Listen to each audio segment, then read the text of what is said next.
Olá, muito bom dia. Seja bem-vindo ao programa Dialogando, aqui nos estúdios da TV Diário de Campos.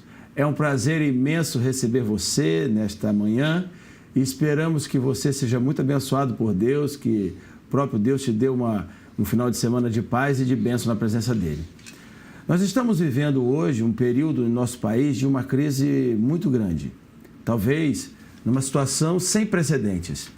Como as famílias têm encarado esse tipo de situação? Talvez você que esteja nos vendo neste momento esteja passando por momentos financeiros difíceis. Hoje nós vamos conversar exatamente sobre isso, sobre planejamento financeiro familiar. E para tanto, nós estamos aqui nesta manhã com o professor Fábio Rodrigues, ele é gestor financeiro e trabalha exatamente nessa área. E ele vai dar algumas dicas importantes para nós e para você, para que você possa analisar melhor suas finanças, ver o que precisa melhorar e podemos passar como famílias nesse momento aí difícil para o nosso estado, para o nosso país. Pastor Fábio também é pastor evangélico e temos certeza que essa abordagem, tanto financeira quanto bíblica, vai dar um esclarecimento muito importante para cada um de nós. Bom dia, pastor Fábio, professor. Bom dia, que bom estar aqui. Prazer todo nosso. Bom, vamos já dialogar, porque certamente o telespectador está esperando para ver o que vai acontecer. E o tempo passa rápido. O tempo passa bastante rápido. Professor, pastor Fábio, nós estamos vivendo um período de crise sem precedentes na história do nosso país. E esta crise está afetando diretamente as famílias. É possível organizar a questão financeira, a gestão financeira, de maneira que esse impacto seja mais suavizado lá nas famílias? É possível isso? Perfeitamente possível. Eu quero frisar que a crise é real. De fato, nós estamos vivendo um momento sem precedentes. Desde 1930 que não se vê nada igual. Em 1930, o governo brasileiro mandou queimar 70 milhões de sacas de café, como reação à crise de 1929 dos Estados Unidos, e isso afetou diretamente a nossa nação. Então, naquele tempo, isso foi algo grave. Nós estamos vivendo um momento agora que é comparado àquele momento. Então, a crise é séria, é real, realmente estamos vivendo um momento difícil, mas é possível com atitudes simples, com algumas coisas muito simples, a gente fazer com que o orçamento familiar, principalmente, seja mais bem aproveitado, organizado, um rendimento melhor, né? No sentido assim, eu ouvi de Joelmir Betting uma frase há um tempo que ela me ficou marcada. O problema não é quanto a gente ganha, é quanto a gente gasta. Então, assim, resumindo, parafraseando aquele grande jornalista, penso que alguns conselhos são necessários e dá certo. Bom, então já que existe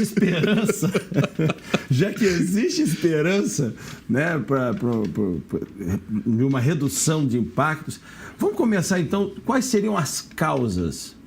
Do país a gente já sabe, do nosso estado a gente já sabe, mas quais seriam as causas, muitas vezes, de que uma família vive apertos financeiros? Existem causas externas, mas existem causas internas também, né? Por certo. As causas externas são muito conhecidas. Nós estamos vivendo um período de recessão, estamos vivendo o problema do desemprego, assim, nas alturas, milhões de desempregados, nós estamos vivendo um momento assim de juros muito altos, tem toda uma questão que envolve e afeta diretamente as pessoas, esse ponto. No entanto, existem aquelas causas internas que já foram ditas, é a questão da economia doméstica, do desperdício, que é uma situação que a gente acaba não cuidando tão de perto, o consumismo que está realmente levando as pessoas, as propagandas e a vida sendo dirigida por aquilo que se dita nos meios de comunicação, o consumismo e tudo mais. Então, existem essas causas e a gente precisa atacá-las. E uma coisa muito simples é a falta de controle mesmo. Falta de controle, eu tenho uma ideia genial com isso. A gente usar a caneta, por exemplo, e o papel. Anotar Isso é algo fantástico. A gente precisa aprender a anotar as coisas, a controlar isso. E a gente não pensa, mas um cafezinho de todo dia, a pizza do fim de semana, se você soma aquelas pequenas despesas, elas vão gerar um montante. E a gente acaba não controlando as pequenas despesas. A gente se foca muito nas grandes. E as pequenas, elas vão sendo como um ralo que vai levando. Então a gente precisa parar para pensar e colocar em prática alguns conselhos simples no tocante ao controle, à vigilância quanto aos gastos mínimos que vão sendo somados. A gente precisa trabalhar isso muito bem. É possível reduzir muita coisa quando a gente começa a controlar. Você falou duas coisas interessantes. Existe aquela expressão, no Sudeste sabe muito bem, a expressão os cupins do orçamento, né? Sim. Essa pizza, o café, o estacionamento. Sim. Né? Às vezes, a pessoa que tem carro, eu preciso de carro, aí fica 2 horas em determinado lugar, paga estacionamento. O estacionamento, R$10, 8, 10. Estacionamento em outro lugar. Aí vai sair, vai para outro lugar, estacionamento em outro lugar e tal. Algumas mudanças de hábitos podem, pelo menos, reduzir e muito esses custos. A outra coisa importante que o senhor pontuou aí é a questão de anotar. Olha, eu vou contar por experiência própria. Quando eu não anotava, o dinheiro sumia, que era uma facilidade tremenda. Depois que a gente passa a anotar tudo, a gente passa a gastar menos, porque a gente olha aquele caderno, até um efeito psicológico, ele produz um efeito psicológico também. Eu quero pontuar o seguinte, a gente tem a ideia, claro, nós estamos falando de usar a caneta, anotar, mas hoje é tão fácil, você tem um celular que tem um bloco de notas, você não precisa chegar em casa para anotar numa agenda, num caderno, num relatório, num livro caixa. Você não precisa fazer isso, você pode fazer isso no seu controle. Existem programinhas de entradas e saídas, de gestão financeira, aplicativos, coisas simples que a gente pode... E realmente, se você olhar o volume do cafezinho, o volume do estacionamento, o volume das pequenas coisas, imenso. Isso vira um turbilhão, é algo terrível. E coisas simples do tipo assim, eu tenho um amigo que trabalha no centro de uma grande cidade e morava longe. E gastava muito com isso, era o deslocamento, era o carro, era o estacionamento, essas coisas. Resolveu de forma simples, ele pagava aluguel e foi morar mais perto do trabalho, para ir de bicicleta, para ir a pé. São coisas que realmente assim não parece, melhorou a qualidade de vida, não tem que ficar horas no trânsito, não gasta com os cupins do orçamento e a coisa dá certo. Então, assim, atitudes que a gente toma resolve muita coisa, dá uma diferença muito grande no final. A gente precisa, o ouvinte está ligado nisso aí, eu quero chamar a sua atenção. Se você não controla, você não sabe onde vai o seu recurso. Exato. E aí, na hora que você pergunta onde está o dinheiro, tem aquela música antiga, onde está o dinheiro? Não pode dizer que o gato comeu, porque não foi o gato de fato. Foi você mesmo. Agora, essa questão do orçamento, eu tenho um amigo que ele não é brasileiro e ele falou uma vez que ele foi missionário aqui no Brasil, mas não era brasileiro, e ele dizia uma coisa que me chamou muita atenção. Ele dizia: rapaz, eu fico admirado como o brasileiro é esbanjador. Ele é esbanjador. Com 15 dias o salário dele já acabou. Ele falou de uma regra geral, na verdade existem exceções, evidente, né? Mas ele falava: olha, no meu país nós aprendemos economia do lar desde muito cedo. Você acha que essa questão até educacional, didática, educação financeira, deve ser uma coisa ensinada desde muito cedo nas casas, nos lares, dentro dessa pontuação que a gente falou, justamente para evitar essa cultura do desperdício que o senhor colocou muito bem aí? Essa questão realmente é algo que acaba sendo muito deixada para lá, é descuidada, a gente não toma muito cuidado com isso. Eu posso citar, no meu exemplo, eu fui ensinado em casa, de uma família cristã, fui ensinado a usar o dinheiro de forma muito criteriosa. Então, eu me lembro bem do primeiro pagamento. como office boy de uma farmácia. E o primeiro conselho da mamãe, que é uma pessoa assim, que não tem formação, uma formação de faculdade, cursos e tudo mais, mas uma gestora da casa assim espetacular. A mamãe sempre teve o cuidado de fazer pratos ótimos e não desperdiçar a comida que sobrou do almoço, por exemplo, entendeu? De não jogar fora, de ensinar a não perder, a recondicionar alguma coisa, a usar, a consertar. Então, eu fui ensinado assim. E ela me ensinou uma regra que vale até hoje. É uma regra de você viver com 80% do que ganha. 10% é do Senhor, porque sou cristão, entendo dessa forma, e 10% tem que guardar. Ela ensinava desse jeito, entendeu? Assim, da forma simples dela, a gente fez dessa forma. Eu aprendi assim muito cedo, meus irmãos também. Então, eu penso que a gente precisa ensinar de berço, de fato. A criança precisa entender. Ser exemplo. E a gente precisa ser exemplo, né? Tem uma figura que eu recebi essa semana de uma mãe com um tablet, navegando, o filho só no celular, e ela perguntando a outra no ônibus, dizendo assim: como é que você consegue ensinar seu filho a ler um livro? A outra estava lendo um livro. E o filho também estava lendo um livro.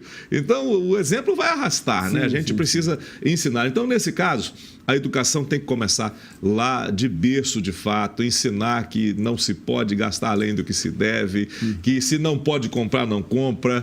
Essa questão, para nós, ela é muito incipiente. A gente precisa trabalhar isso mais na igreja, nos relacionamentos, ensinar isso. As pessoas viverão melhor.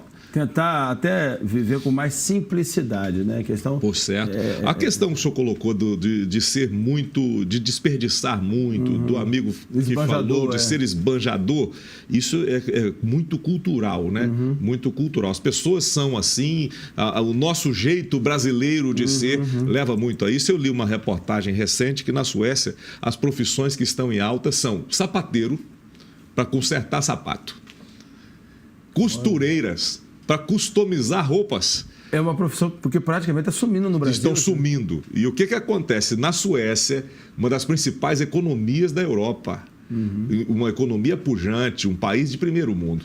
Olha o que eles fazem. Sapateiros para recondicionar sapatos, costureiras para customizar roupas, e uma roupa usada com um detalhezinho, ela fica bonita, fica nova, né? Então estão fazendo isso. Imagina a lição que essa gente está passando para nós. A gente tem a cultura do consumismo, de que tira, descarta, joga fora. A gente tem... Eu fui criado com fraldas de pano. A nossa família toda, né? Imagina hoje que é tudo descartável. Então, nós precisamos trabalhar isso, porque isso é o que leva o dinheiro. O dinheiro vai embora. É na fralda, no desperdício, esbanjando. A gente precisa cuidar. Isso contou essa experiência aí. Eu me lembrei de uma experiência também do professor, que está justamente dentro desse termo dos nossos desperdícios de cada dia. Ele me contou que quando ele foi fazer o doutorado na Alemanha, ele estava almoçando. E ele ficou satisfeito, e o prato faltava ainda aí 1/3 para acabar. E ele já ia jogando fora. E um alemão que estava do lado dele olhou para ele assim, viu que ele ia jogar fora. Ele disse, não conhecia, era um desconhecido. Sim. E disse assim: você pode me dar? Eu posso comer esse prato seu aí? Meu professor conta que ele ficou completamente envergonhado. Ele, gente, como eu estou habituado a uma cultura do desperdício. Ele olhou o prato, viu e disse assim: eu posso comer o resto que você vai jogar fora aí? Eu posso comer isso? Quer dizer, é a questão cultural, a questão do desperdício, né? E não é feio. Fazem isso e não é feio. Sem nenhum tipo de problema. Fazem isso sem nenhum constrangimento. Sem nenhum constrangimento. Eu já vi uma situação, em Lisboa, uma situação que nós estávamos num determinado lugar, os pastores estávamos fazendo a refeição e também houve sobra. Não foi um caso assim. Mas o que eles fazem? Eles têm a cultura, por exemplo, no caso onde eu estava, com o grupo que eu estava, eles pegaram aquela sobra de comida, mandou embalar, e o estabelecimento tem do lado de fora como se fosse um refrigerador, um local que eles colocam e pessoas carentes pegam.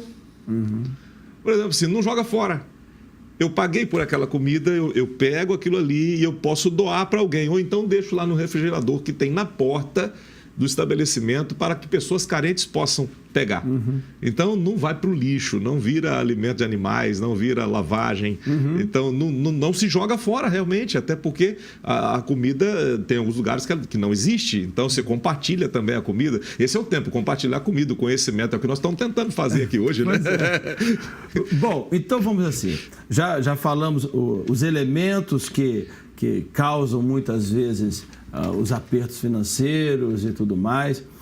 Só fechando essa questão, eu conheço pessoas que ganham salário mínimo que emprestam dinheiro. Eu também conheço. Então, quer dizer, na verdade, por filho, ajudam o filho. Sim. Quando ele está precisando, e o filho às vezes ganha até muito mais do que ele. Verdade. Mas justamente porque a questão não repousa no ganhar pouco. A questão repousa na falta de planejamento. Claro. Porque existem pessoas que ganham muito e só vivem apertado. Verdade. Como é que eu posso, agora efetivamente, o senhor falou que hoje você pode usar o bloco de notas, você pode usar o... Mas assim, o senhor poderia dar assim, rapidamente um passo a passo de como eu posso fazer um planejamento financeiro? Um passo a passo, assim, né? Sim. Como eu poderia fazer? Olha, é simples, não é nada absurdo, como disse, não demanda conhecimento técnico, não demanda que você faça uma planilha complexa, nada disso. A primeira coisa que você precisa fazer é ter o controle.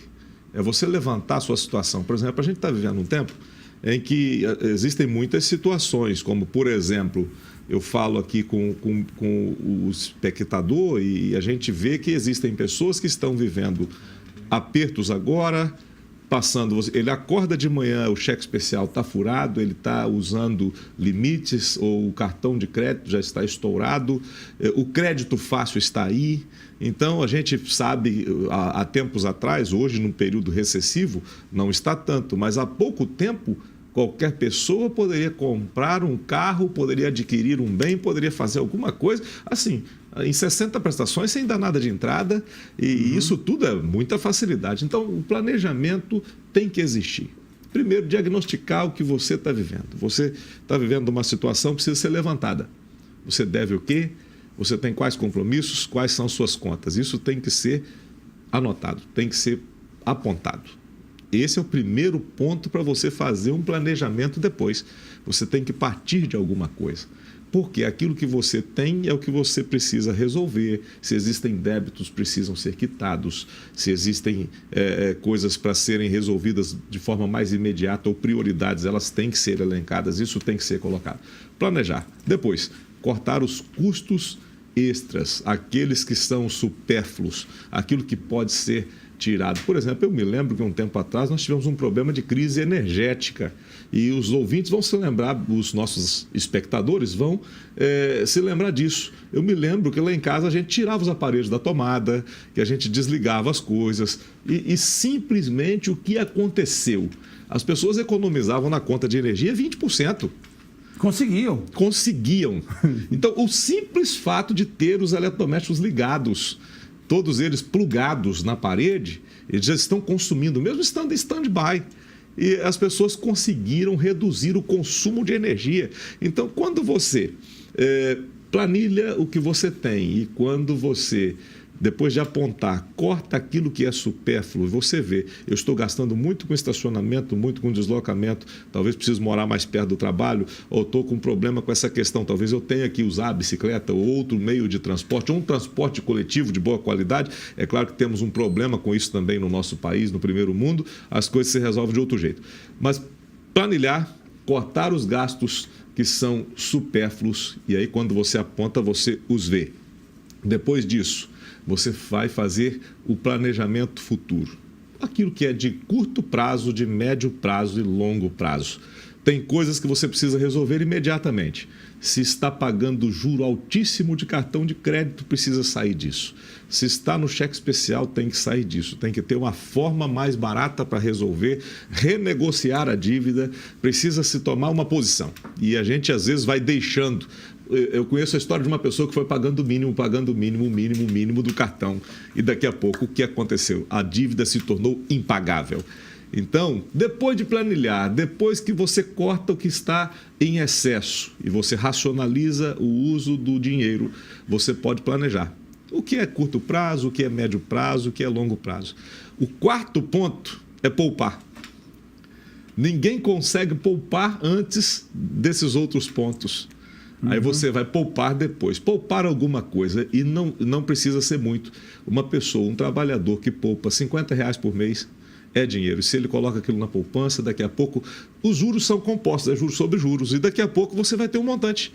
Que seja R$100, que seja 200, que seja um percentual pequeno. A pessoa pode dispor de um valor que ele possa poupar e ter uma reserva. Não gastar tudo que ganha e guardar alguma coisa. Então, o planejamento familiar passa por esses 4 pontos. São pontos muito simples, né? Que hoje a gente pode colocar em prática. Qualquer pessoa pode fazer isso. Qualquer pessoa. Qualquer pessoa. Aí poderia, digamos, você faz o planejamento, vê a situação, recapitulando, para ficar bem fixo. Isso. Levantamento. Vê a situação das pessoas. Isso. Né? Você levanta a situação e vê. Eu tenho feito isso em alguns casos, com algumas pessoas, amigos e pessoas da igreja, gente dos relacionamentos e até pessoas que vêm a gente para poder fazer isso mesmo. Ter a consultoria, né? Então, você levanta a situação. Esse é o primeiro ponto. Segundo ponto, os extras, os supérfluos. Você precisa racionalizar o uso do dinheiro, cortar, diminuir. Uma coisa simples, você comer na rua. Você não come com a qualidade que comeria com a comida de casa e gasta muito mais. Olha, o telespectador pode estar achando aí, dizendo assim, o pastor, mas aqui em casa o pessoal cozinha muito mal. Mas você está acostumado com... A questão toda é o seguinte, é o custo de uma comida na rua. É verdade. Porque quando você come na rua, você está pagando, né, o valor do alimento, o lucro do estabelecimento, você está pagando tudo aquilo ali. Até o ar-condicionado que você usa. Está tudo embutido ali. Tudo embutido ali. Então você está pagando 3, 4 tudo. vezes mais o valor daquela comida que você comeria então em casa. É muito mais caro. Então a gente, quando planilhou, cortou o que está em excesso, aí a gente pode planejar o que é mais prioritário. Eu preciso pagar o cartão de crédito, preciso renegociar essa dívida. Ou precisa, de repente, um crédito mais barato. Porque o juro do cartão de crédito é astronômico. Aí você consegue, de repente, um crédito pessoal mais barato, compensa quitar aquilo que é demais e ter uma prestação mais barata que você possa, dentro do seu orçamento, dar conta dela. Então, tem pessoas que eu tenho visto ter sucesso dessa forma. E você administrar isso. Depois disso, é poupar. Agora, deixa eu falar uma coisa para o senhor. Que certamente algum telespectador pode estar vivendo isso. Ele deve estar pensando assim, não, mas está lindo, isso aí é o mundo ideal. Eu ainda estou empregado, mas chega aquele caso em que a pessoa está desempregada. A pessoa foi mandada embora e aí ela tem uma série de questões, aí já entra até mais do ponto de vista jurídico, contábil, alguma coisa nesse Perfeito. sentido, né? Ela ficou desempregada. Hoje aí está uma coisa... Tem 12 milhões. 12 milhões só. Só 12 milhões. Só 12 milhões, né? Como se fosse pouco, né? E ela assumiu compromissos. Ela comprou uma casa, ela comprou um carro, ela comprou... Porque ela achou que a tempestade não viria. Qual assim, o conselho que o senhor daria para essa pessoa que está vivendo essa situação agora e que a dificuldade não está só do ponto de vista de um aperto financeiro, mas no final do mês o dinheiro vai entrar, alguma coisa vai sair. Mas daquela pessoa que está vivendo uma situação agora de necessidades mesmo, sério. Qual seria o conselho que o senhor daria? Primeira coisa, eu vou me dirigir ao espectador, àquele que está nos assistindo, e de repente tem gente passando por isso mesmo. Sim. Muito bem. Muito bem. Bom, primeira coisa, levante-se. Não se prostre. Não deixe que isso te envolva e você perca o ânimo. Então, esse é o primeiro ponto. Porque pessoas que se entregam, por certo, não irão conseguir ver a luz no fim do túnel, não vão conseguir ver uma saída. Bom, é muito importante quando isso acontece que você imediatamente, não espere o seguro-desemprego acabar, não espere o fundo de garantia que você sacou acabar, não espere. Se acontecer uma situação dessa, é hora de planilhar mesmo e tomar atitudes realmente assim muito contundentes. Efetivas. Por exemplo, ficou desempregado, pode trocar o plano do celular para um plano mais em conta, de repente com alguma coisa que possa reduzir custos, faça isso. Está morando de aluguel e tem aquela questão de ser um aluguel mais caro, precisa ir para uma residência com um custo menor, tome as atitudes. Não espere acabar o seguro-desemprego, não espere acabar o fundo de garantia, não espere a coisa ficar descontrolada. Já racionalize tudo e parta para cavar a próxima oportunidade. Então, o que às vezes acontece é que a gente espera que os recursos acabem. A gente acaba esperando. E um milagre acontecer. Vai chegar. E essa questão. Uma pessoa vai te ligar e vai te convidar para trabalhar lá. Claro, olha, um milagre essas questões precisam ser encaradas muito de frente. Ficou desempregado, tome atitude imediata. Aquilo que pode ser cortado, pode ser racionalizado, aquilo que você pode renegociar, aquilo que você pode, de repente, simplificar na sua própria vida. Se você precisa trocar de casa, troque. Se você precisa cortar um plano de TV a cabo, corte, ou assine outro mais barato. Se você paga taxas bancárias e aquilo é caro, vá para uma cooperativa bancária, para um banco tipo Sicoob, que você não paga taxas. Tudo isso você precisa fazer imediatamente e não esperar que a fonte seque mesmo. Então, tomar essa decisão. Depois disso, currículo, levante-se e vá. E vá. Tá, e vá. Parta para a luta. Outra coisa, talvez a melhor coisa que aconteça com algumas pessoas que são inteligentes, capazes e que têm muito talento é realmente ficar desempregado e descobrir um local para ser um empreendedor. Olha, existem muitas oportunidades de empreendimento, muita coisa que se pode fazer. Eu não tenho carteira assinada já há 20 anos. Não tenho carteira assinada, mas eu assino na carteira de mais de 30 pessoas. Qual que é melhor? Sim. Mas eu não nasci assim. Eu não nasci empresário. Eu não nasci coordenando uma empresa. Isso teve que, em algum momento, eu tive que dar um passo. Então, existem pessoas, pastor Alonso, que são talentosas, pessoas que têm muito potencial. Tem gente que o que está faltando é uma atitude para empreender. E o país está aí. Crise e oportunidade são palavras que têm a mesma raiz. Então, crise vai gerar oportunidade. Você está nessa situação, levanta a cabeça, descubra aquilo que você realmente gosta de fazer, vá nessa direção, empreenda também. E olha, eu conheço um caso de um engenheiro que hoje ele tem umas vans, essas minivans, e ele vende lanchinhos. E ele está muito bem com isso. Ele ficou desempregado, o mundo estava quase acabando. Quando ele descobriu que ele gostava muito de culinária, gostava muito dessas coisas, era um sujeito que gostava disso, né? E ele descobriu que poderia fazer outra coisa. E está muito bem. É a chance de empreender, né? Crise e oportunidade andam juntas. Então, a gente precisa trabalhar nessa direção. Esse é um conselho. Rapidamente, suas considerações finais. Já estamos caminhando para o final, infelizmente. Suas considerações finais. Olha, foi um prazer estar com vocês, o programa Dialogando, estar com o senhor aqui. Foi um prazer muito grande. Espero ter contribuído com você. Se você está no meio da crise, se existe um problema financeiro, levante-se, planilhe, veja o que precisa ser reorganizado, revisto, corte o que precisar cortar, faça os ajustes e parta para a luta. Faça isso. O orçamento é controle.